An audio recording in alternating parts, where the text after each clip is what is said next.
بسم الله الرحمن الرحيم মহান আল্লাহ বলেন, যার হক এসেছে সত্য, ওয়াজাহাকাল বাতিল চলে গেছে মিথ্যে। ইন্নাল বাতিলা নিশ্চয় মিথ্যে, কানা যাহুকা চিরদিন মিথ্যে।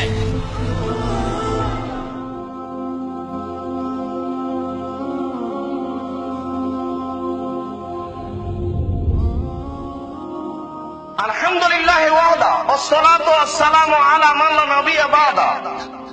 আনাস রাদিয়াল্লাহু তাআলা আনহু বলেন, রাসূল সাল্লাল্লাহু আলাইহি ওয়াসাল্লাম বলেছেন,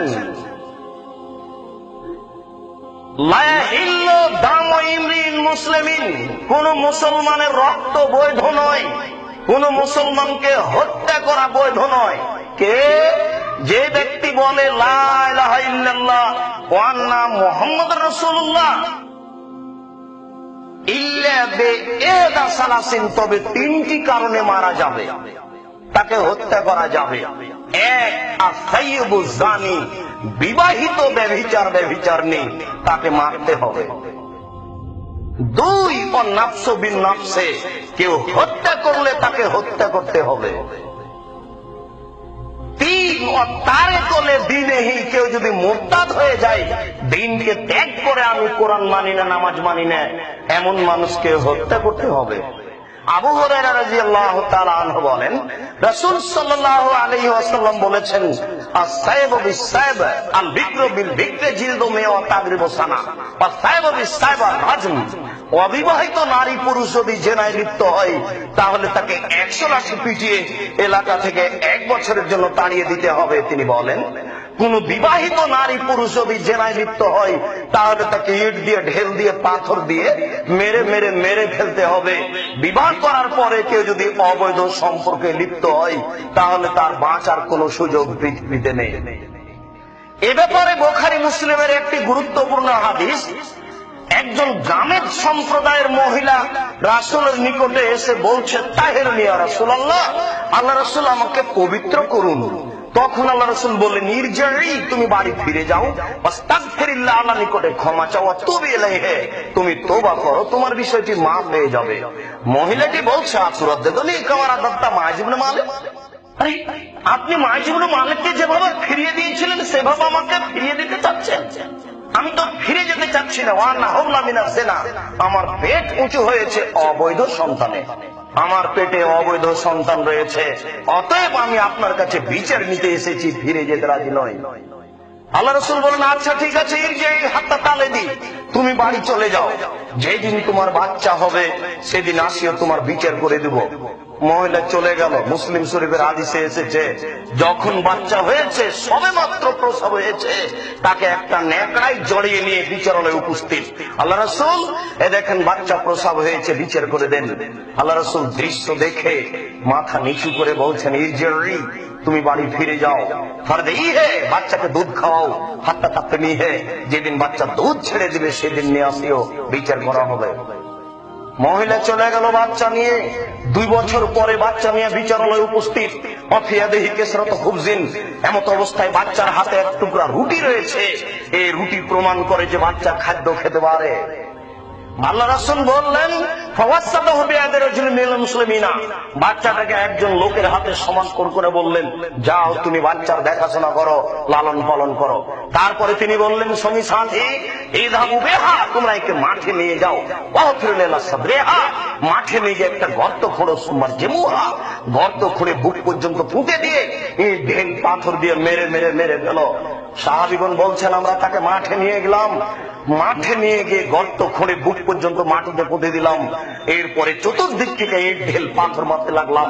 খালিদ বিন ওয়ালিদ বলছেন, আমি একটা পাথর তার মুখের উপরে মারলাম, ফাতানাজ্জাহা দামালো যে খালিদ, পাথরটা মুখে লেগে মুখ ফেটে রক্ত ছিটে খালিদের গায়ে লাগলো। ফাসাবাহা, খালিদ তাকে গালি দিয়ে বসলেন। তখন আল্লাহ রাসূল বললেন, মাহলেনা খালিদ, খালিদ থামো, তুমি একে গালি দিও না। লাকাদ তাবাতলা তাবা সাহিবু মাকসিল্লাহ গফিরা লাহু, এই মহিলা এত তওবা করেছে, আল্লাহর দরবারে এত ক্ষমা ভিক্ষে চেয়েছে, এর চেয়ে যদি কোনো বড় পাপী এমন ক্ষমা চাই তাহলে তার পাপ ক্ষমা হয়ে যাবে। খালিদ, তুমি একে গালি দিও না। অত্র হাদিসের শেষ অংশে বোঝা যায় যে আল্লাহ রাসূল তার পাপ ক্ষমা হয়ে গেছে এই ঘোষণা দিলেন। এ কারণেই তিনি তার জানাজা করলেন, তিনি তার কাফন দাফন করলেন, কিন্তু তার শাস্তিকে তিনি মাফ করলেন না। তিনি বললেন না, যাও তুমি তওবা করেছো, তোমার পাপ ক্ষমা হয়ে গেছে, তোমার বিচার হবে না, এই কথা তিনি বললেন না। তিনি পাপ ক্ষমা হয়ে গেছে এটা বুঝতে পারার পরেও তিনি ইট ঢিল পাথর দিয়ে মেরে ফেললেন। সম্মানিত মসজিদের মুসল্লি, যে বিবাহ করার পরে জেনায় লিপ্ত হলে দুনিয়াতে বাঁচার কোনো পথই নেই। অতএব যেসব পুরুষ নিজের স্ত্রী ছেড়ে অন্যের সাথে পরকীয়া প্রেমে লিপ্ত হয়, এদের জন্য জোরালো সাবধান বাণী। আজ থেকেই নিজেকে এবং অন্যকে এই অন্যায় থেকে বিরত থাকার জন্য জোরালো ভাবে বলতে হবে। যেসব নারী নিজের স্বামী থাকার পরেও অন্যের সাথে অন্যায় লিপ্ত হয়, তাদেরকে সতর্ক সাবধান করে বলা হচ্ছে, নিজেকে রক্ষা করুন, আরো 5 জনকে রক্ষা করুন। পরিস্থিতি অতীব কঠিন। 3 শ্রেণীর মানুষকে হত্যা করা যায়, 2 শ্রেণীর মানুষের বাঁচার পথ আছে।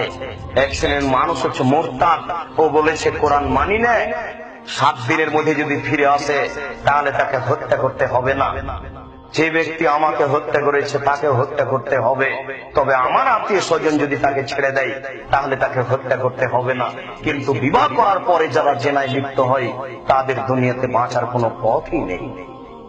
আল্লাহ রাসূল বলছেন, দুই চোখের জেনা হচ্ছে চোখ দিয়ে দেখা, আর ওজনানের জেনা হুমাল ইস্তেমাও, 2 কানের জেনা হচ্ছে কান দিয়ে শোনা। এই গান শোনা জেনা আল্লাহর নবী বলেছেন, মুসলিম শরীফের হাদিস। অনেক জেনা হল বাদশ, হাতের জেনা হচ্ছে হাত দিয়ে ধরা, আর রিজল জেনা হল মাসি, পায়ের জেনা হচ্ছে পা দিয়ে চলা। জেনাল কালব তাতামান্না তাস্তাহি, অন্তরের জেনা হচ্ছে পরিকল্পনা করা। মানুষ এ নিয়ে ভাবে, পরিকল্পনা করে। আল্লাহ রাসূল বলছেন, অন্তরেরও জেনা আছে, লেসানও জেনা হল নুতক, মুখের জেনা হচ্ছে মুখে কথা বলা। আপনার মোবাইলের ভাষাগুলি আপনার মনে আছে, কত অশ্লীল কথা দিয়ে আপনি সময় কাটাচ্ছেন, অথচ এগুলো সব লেখা হচ্ছে বিচারের মাঠে। সব লেখাগুলি আপনাকে বই দিয়ে পড়তে বলা হবে যে তুমি তোমার কর্ম করে দেখো।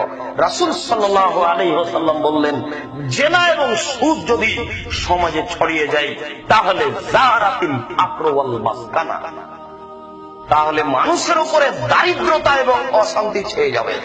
মানুষের উপরে দারিদ্রতা এবং অশান্তি ছেয়ে যাবে, টাকা যতই বেশি হোক না কেন। মানুষের উপরে গজব নাযিল হবে জেনা এবং সুদ যদি সমাজে বেড়ে যায়। আপনি যদি এই জেনা থেকে বেঁচে যান তাহলে আপনার জন্য কিছু সুসংবাদ পেশ করি।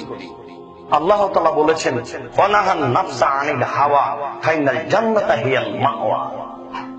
কেউ যদি আজ থেকে প্রতিজ্ঞা করে জেনায় লিপ্ত হব না, তাহলে তার জন্য জান্নাতুল মাওয়া আছে।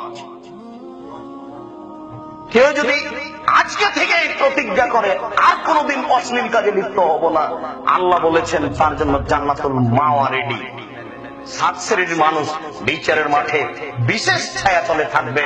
তার 1 শ্রেণীর মানুষ হচ্ছে ওই যেই মানুষকে অতীব সম্ভ্রান্ত পরিবারের অতীব সুন্দরী নারী বলেছে যে তুমি আমার সাথে জেনায় লিপ্ত হও, তখন লোকটি বলেছে, ইন্নী আখাফুল্লাহ, না আমি আল্লাহকে ভয় করি, তোমার সাথে অন্যায় লিপ্ত হব না।